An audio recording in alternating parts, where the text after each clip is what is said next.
NCP গঠনের শুরু থেকেই নেতৃত্বে সক্রিয় ভূমিকা রাখছেন। গত মাসেই দলীয় মনোনয়ন ফর্ম কেনেন তিনি। দলের অন্য নেতারা অভিনন্দনও জানান সে সময়।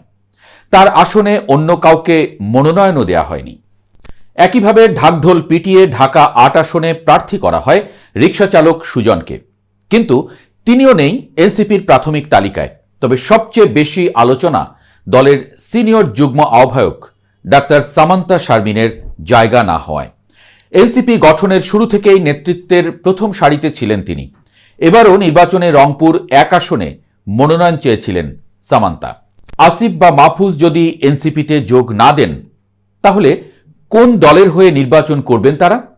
এই আলোচনার আগে কথা বলা দরকার দলের বিভক্তির সূত্রপাত নিয়ে। শুরু থেকেই এনসিপিতে ছিল কট্টর ডানপন্থীদের প্রতিপত্তি।